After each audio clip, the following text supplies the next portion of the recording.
Hello everybody and welcome to the Devlog. In this video we're going to be showing a new mini-boss that we created, which is going to be found in the new town coming up, and speaking of the new town, we came up with some new concept art for it, which might be expanded upon, but we don't know yet. And we also added some improvements to the movement system and gave it some better animations. And also, thank you guys for 30 subscribers already. That was really cool of you guys. Thank you. We really appreciate it. So, without further ado, let's just jump right into the video. Alrighty, it is day 1 of Spunk Devlog 9, and we're going to try and get done as much as we can. Hopefully, we can get done the mini-boss, which is going to be featured in the new area coming up. And we're also going to try to get done the new colorless town design. I've got a pretty good idea worked out in my head, but I want to see how it turns out. And if we have time left over, we'll work on the movement system. Alrighty, so this is going to be our color mini-boss. He is going to basically be a jumble of the colors from the town, stolen by the prism that we already covered in the last video is going to be used for evil, and he's going to use it all for himself. And he's going to have 4 different attacks: poison, electric, and fire, and healing. Now you might think healing, that's not good. Well, it is for us, because then you can use it to become supercharged and then fight the boss. Because we want it to be like a certain thing that you have to figure out to try and beat him. And eventually you realize that instead of green meaning like acid or something, it actually means healing. So we really like that cool mechanic for the boss fight. Alright, now we're on to colorless town. This isn't really the main town, or this isn't really the final product. I was just messing around with it to see what I could come up with, and I actually really liked how it came out. I made a simple house, nothing too big. A lot of the other stuff's going to be coming on later. This is just more of a concept art.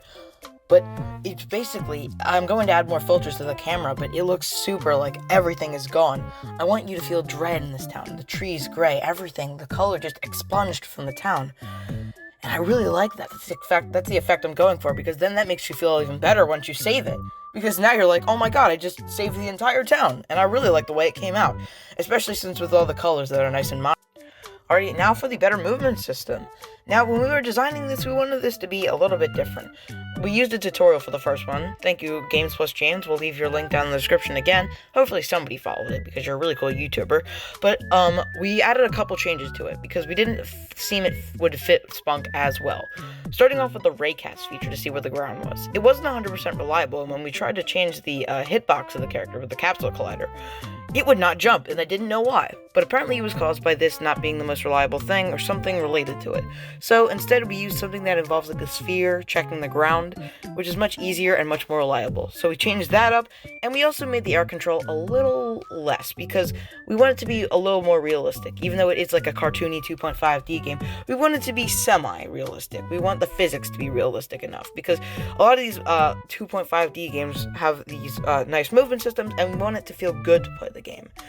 So that's pretty much all we did. It wasn't that much of a change, but it's feeling really better now, and I don't think we have to change it up as much anymore, with minor details being included next. Okay, it's day 2, and we're gonna try and get all this new stuff done. Came up with a bunch of new ideas, and I'm working on the Autumn Town battle scene. It's looking pretty good, especially since you're going to be transported there quite a bit due to the enemies, and we're also trying to improve the animations, and we're hoping it turns out well. Alright, so we also have the battle system. Now, we already worked on this in the past, but we were trying to make it a little bit better now. We have an arena that you go to, which is basically like a little diorama of the area before, because we want it to be like a subtle change. Because it has to be smaller than the area that it was in before, but we wanted to throw nods to the area that you're in at the time. So you have the enemies that you combat with, and basically you have a simple attack button and a dialogue system. We're going to add some more menus to it because, we want more special abilities. But for now, this is the basic concept that we have for it. And we also made sure to include a bunch of little details like hay bales in the background and fencing, because that's what was in the autumn area, and we wanted it to basically look like a little diorama like we said before. Alrighty, now onto the animations. Now, essentially, these aren't too hard to put into the game, but there's an added feature that we had to them that made it a little bit harder to implement. Now, making them were initially tough enough. Making animations aren't easy, but getting them in is a pretty basic process. All you need to do is take the different frames, the different animation frames that were in the actual drawing, and you basically need to turn them into sprites that you can put in the, I believe, node editor, or keyframe editor. I'm not sure, there's a name for it, but I can't remember. But once you put it in there, you want to set the frame rate. Now, when you're doing this, you need to be careful, because if it's too fast, it's not going to look good. It's going to look out of whack with the speed. But if it's too slow, it's going to be very choppy, and that's not good either. Once you find a good frame rate, though, it's going to be looking good. But the thing is, we're adding a tiny detail that a lot of 2.5D games have today, and that is when you change direction, your character does a flip. Now, I'm not talking about just flipping them on the X or flipping them on the Y because they're changing directions. That's already a given. It's making the character do an actual 360 to signify that they're flat. It's a small detail that really emphasizes that they are a 2D character. And we want to show that because this is a 2D character in a 3D world. So if we can the best way to show this is by doing this.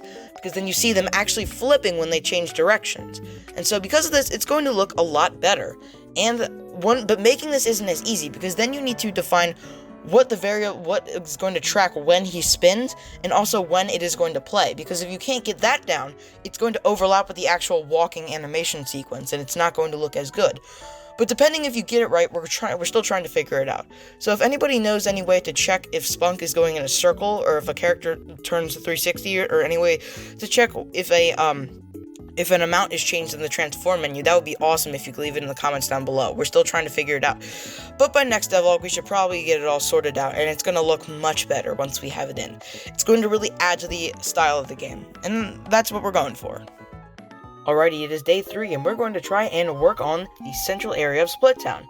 Now, we already have all the 4 areas done, which are the different seasons, but we don't have a central area where you can reconvene after you're done all the quests.